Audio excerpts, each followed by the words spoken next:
analisar esse jogo do Botafogo contra o PSG, como é que isso também, de alguma forma, pode nos fazer refletir sobre investimento e sobre SAF aqui no Rio Grande do Sul? Bom pro Schenck, começamos com o Botafogo, acho que esse é o assunto mesmo, não tinha como a gente evitar falar disso. Antes de entrar nessa questão de SAF do Botafogo e tal, sobre o jogo em si, né? Eu acho que o jogo de ontem, ele mudou o Mundial de Clubes.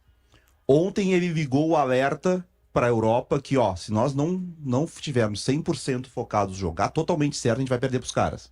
Porque até ontem, eu acho que, beleza, o Palmeiras fez bom jogo contra o Porto, o Fluminense fez bom jogo, lá o Boca fez 2 gols, depois levou o empate. Aí tá, o Inter Miami ganhar do Porto um pouco antes já foi uma surpresa. Então espera que o time da MLS vença mesmo segundo a linha europeia. Mas tem o Messi, tá, beleza, tem o Messi. Aí o Botafogo pega o melhor time do mundo, o melhor time da Europa, que acabou de golear a Inter de Milão, a maior goleada da história da final das Champions. Não teve Barcelona do Guardiola, Real Madrid, ninguém fez 5 em final. E aí depois goleou um europeu na estreia, o Atlético de Madrid, e aí pega o Botafogo e perde o jogo. Tem uns dados que eu tava até olhando de número disso para comparar do jogo anterior, até que o Bertoncello tava vendo isso. Botafogo e Seattle, o Botafogo ganhou, mas foi um jogo que a gente avaliou que o Botafogo não jogou bem, né? No final o John faz milagre e tal. Naquele jogo, o Seattle finalizou 23 vezes contra o Botafogo. O Botafogo finalizou 12. E ontem, o Botafogo permitiu 16 finalizações do PSG, finalizou 4, o jogo do Botafogo foi um jogo de resistência, né? De marcar muito, fechar espaços. Mas por que o Botafogo permitiu 23 finalizações para o Seattle, que é um time dos Estados Unidos, que não é uma grande potência e tal? Por que o Botafogo encarou o Seattle? Nós vamos ganhar desses caras e nós vamos daqui a pouco permitir espaço. Não, sabe, não é a concentração total. Que eu acho que é a mesma forma que o PSG encara o Botafogo. É sério, entra pra ganhar, mas no fundo tem aquela coisa assim, mas nós vamos ganhar, nós não vamos perder pra esses caras, né? Tanto é que o Luiz Henrique inicia poupando 4 titulares. Só que eles fizeram isso e perderam. E foi o melhor time europeu perder. Eu acho que agora os caras se ligaram. Gente, se a gente não encarar isso aqui como Champions League, a gente vai perder esse troço. Eu acho que a partir de agora vira uma chave no Mundial. É o melhor time europeu. E o Botafogo não é o melhor time e não é mais hoje. Esse não é o time campeão. Não é o campeão. Não é o time campeão. Tem Almada, não tem Luiz Henrique. O time do Flamengo é melhor que o Botafogo, o time do Palmeiras é melhor que o Botafogo. Então, o que acontece, eu acho... primeiro, é óbvio que tem a discussão física, tem meio de temporada, final de temporada, aquela história, a gente sabe disso tudo. Só que ao mesmo tempo, não é só isso, tá? Não é só isso. Tem aqui hoje uma síndrome de diminuição. O Nelson Rodrigues usava a expressão complexo de vira-lata, né? Para falar que tudo no Brasil era pior, tudo no Brasil era o sentido de inferioridade. E nós temos isso muito entranhado, sabe? Tudo é pior, tudo aqui é pior, então o nosso trabalho é pior. Ontem o Botafogo fez um jogo de enfrentamento. Em determinado momento do jogo, o PSG tinha chutado uma bola no gol, sabe? Ficou com a bola, não entrava dentro da área. E não entrava mesmo, porque estava bem montado o time, com bons jogadores. O jogo que joga o Jair, aquele também, o zagueiro, entendeu? Tem 2 ou 3 bons jogadores ali. O Marlon é muito bom jogador, o Alan bom jogador também. Jogadores que são conhecidos aqui, mas também não são nenhum... Isso que vocês nem mencionaram o Igor Jesus ainda, né? Não, eu nem falo. Eu nem falo do Igor Jesus, porque ontem ele mostrou que é um jogador de ontem. O nível de enfrentamento que ele fez com os zagueiros, qualquer rifada de bola, a bola parava nele. Fisicamente, um tanque de forte, fez o gol da vitória. Então, mas o Arthur, que tá jogando ali, o canhotinho, quantos clubes jogou o Arthur? O Arthur do Palmeiras ele não deu certo, ele vai pro Bragantino, ele volta pro Palmeiras, vai pra Rússia. Também é sobre contexto de equipe, como o Marlon Freitas ali tem que ser exaltado, mas também é todo o contexto. Botafogo é uma organização. E aí é aquilo também, mudou o time, mudou. Mas tem uma base, né?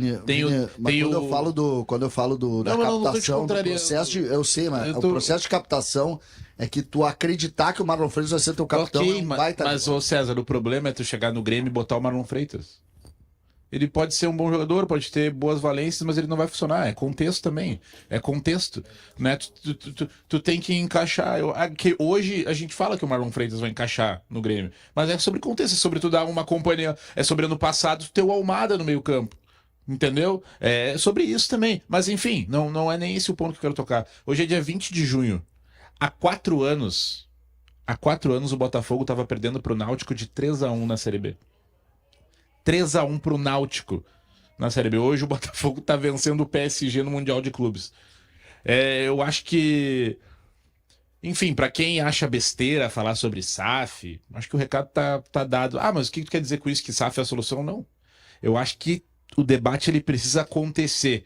A movimentação ela precisa acontecer. A gente vê um conselho no lado do Inter que mal se mexe.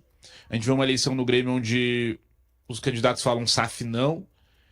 E me preocupa, não é o fato de não implementar SAF. Existe um formato, de repente, tu ajeitar esse modelo associativo, embora eu não acredite, mas eu tenho certeza que existem modelos para que tu possa fazer ele funcionar. Agora, o que me preocupa é o debate, ele não está acontecendo no nosso ambiente aqui no Rio Grande do Sul. Hoje, a gente ainda consegue, de repente, navegar no meio disso tudo, correr atrás da máquina, mas para mim, para mim tá feito o cenário. Esse ano a gente fez enfrentamento com o Bahia e conseguiu se dar bem. No ano que vem, o Bahia vai botar um centroavante qualificado e tu não vai conseguir vencer o Bahia. E aí tu vai ver times que, de repente, há 3 anos atrás, há 4 anos atrás, não estavam na mesma prateleira que tu, te ultrapassando. Ainda a gente consegue colocar vírgula no Cruzeiro. Mas o Cruzeiro foi lá, foi se reestruturando. Ano passado chegou na final da Sul-Americana, já tá começando a jogar bem, tá bem no Campeonato Brasileiro, vencendo os times da primeira prateleira. Próximo passo é o Cruzeiro também deixar a gente para trás. Então, enquanto esse debate for proibido no ambiente gaúcho, a gente vai amargurar isso que a gente tá vivendo agora. Vini, eu só acho assim, ó, a gente coloca a expressão SAF como um ente, entendeu? O que eu acho o que aconteceu com o Botafogo, o que aconteceu, por exemplo, o que aconteceu com o Botafogo é diferente do que aconteceu com o Cruzeiro, tá? É diferente. O que acontece é que hoje o futebol é movido pelo dinheiro. Como que tu vai conseguir o dinheiro e o que tu vai conseguir, quanto tu vai conseguir é que tá em discussão. Então, por exemplo, às vezes a gente fala assim, a SAF, como se a SAF fosse alguém.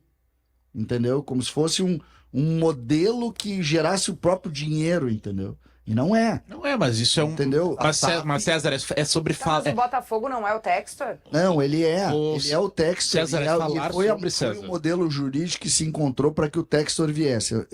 O que acontece é que às vezes as pessoas falam assim, SAF. Por exemplo, tem muitos clubes aí, inclusive grandes, que abriram cartas convite para investidores. E não vieram. Tá, mas quais times grandes abriram cartas e não tiveram investidores? Tem o Fortaleza, que se preparou para receber uma SAF e ainda não recebeu. Não é grande. Não é grande. E o que eu tô dizendo aqui é que a gente precisa falar sobre, ter o debate. A grande pergunta é tá bom do jeito que tá? A gente já tá atrasado aqui. Esse é o ponto. Ô, Manoel, desculpa, é que tem um outro ponto, tá? Eu não quero chegar... atrasado, a gente não... Já começou a debater. Esse é o problema. Os clubes que estão adiantados, entre aspas, o Grêmio estuda a SAF desde o início da SAF, tá? Mas a eleição do Grêmio, todos os candidatos... Todos dizem SAF não. Mas, pelo menos por mais 3 anos vai ser isso. Aí o Grêmio, na eleição do Grêmio, tem uma questão diferente, que o Grêmio tem um candidato que promete, que é bilionário, que promete colocar dinheiro no clube. Se o cara chegar aqui, assim, não sei se vai acontecer, eu até tenho dúvida. Vamos lá, o cara chega aqui, o cara é bilionário, ele é gremista, ele vai lá e bota 100 milhões pra contratar jogador, monta um super time. Tá bom, beleza, pode dar certo. Só que não existe, o clube não vai ter um projeto. Não, meu projeto esportivo é torcer pra que um bilionário torcedor bote dinheiro. O Atlético Mineiro, no Atlético Mineiro... Então, o que acontecer, não é o projeto isso. Não, mas o que aconteça e dê certo no Grêmio isso, se acontecer... Isso não é digamos assim, o Grêmio faz isso, tá?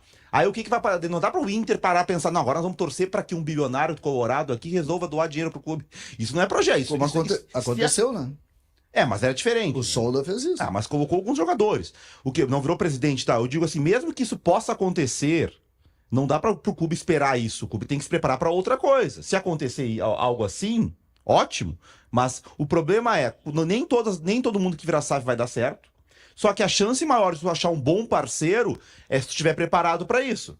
E como tu não tá nem tendo esse movimento, no caso daqui, desse debate para acontecer, ou não vai acontecer, porque o debate que se tem é muito mais contra, daqui a pouco os bons... Por exemplo, tu poderia ter pego o parceiro do City era uma, o Bahia pegou.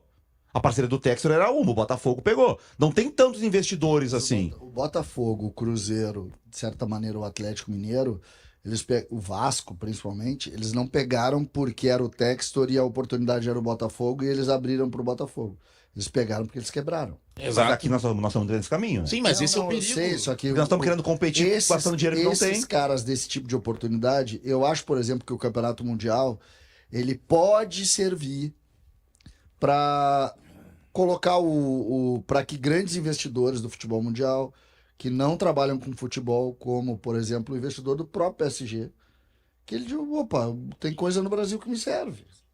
Talvez. E aí? Por exemplo, sabe qual é a principal aula que o Brasil está dando nesse Mundial aí? Na arquibancada. Arquibancada. A gente viu o torcedor brasileiro gosta de ir lá, gosta do seu clube, tem paixão pelo seu clube. Talvez seja essa a mensagem.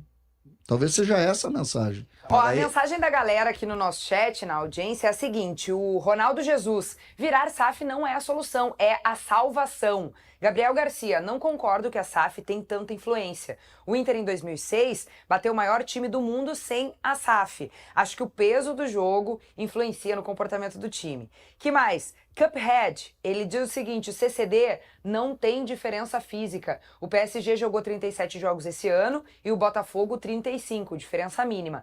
E o Alessandro Miranda diz que no Inter a direção fez um seminário sobre modelos de SAF e diz ele que de 350 conselheiros, apenas 30 foram participar. É verdade, esse é o interesse. Entendeu? Esse é o interesse. Tem um conselho com 300 pessoas e 30 marcam presença apenas numa conversa sobre. É isso, é ultrapassado, gente. É ultrapassado. Assim, a gente vai acreditar. Tem gente ali que falou que o Inter venceu em 2006 desse formato. Futebol mudou. Pra ter noção, em 2010, as duas maiores receitas do futebol brasileiro eram São Paulo e Inter. O São Paulo com 210 milhões de reais e o Inter com 203 milhões. Hoje, a receita do Flamengo, tá? E não precisa nem chegar no Flamengo. Vamos lá, o Atlético Mineiro tem 687 milhões de receita. O Flamengo tem 1 bilhão e 300. E a dívida do Flamengo é de 300 milhões e a receita é 1 bilhão e 300. Hoje o Inter tem uma receita de 370 milhões. Gente, precisa entender que é sobre dinheiro. É sobre organização. O modelo associativo do Flamengo funcionou. Primeiro, tá? É outra realidade, mas vamos falar sobre o Flamengo. O Flamengo começou a se organizar em 2013. 2013, vendeu o jogador que vender, se reorganizou, parou de gastar muito. Tu vê essa organização aqui? Tu realmente acredita que isso tá acontecendo aqui? E falando especificamente do Inter, do Grêmio eu não tenho tanto conhecimento dos bastidores, tá? É só briga política, é só briga por poder, é só esperando o outro candidato do outro grupo político se ferrar pra tentar assumir o comando. Não existe projeto. O Inter a cada ano tem um projeto diferente. O Inter em 2022, a ideia era técnico estrangeiro. Em 2024, a solução estava no Mano Menezes. Em 2023, não vamos contratar mais ninguém. Em 2024, contrata grandes jogadores com cifras milionárias. Não existe projeto, é tudo no vamos que vamos. No início do ano, vamos competir por tudo. Agora, na metade, tem que vender o Vitão, tem que vender os melhores jogadores do time. É uma bagunça.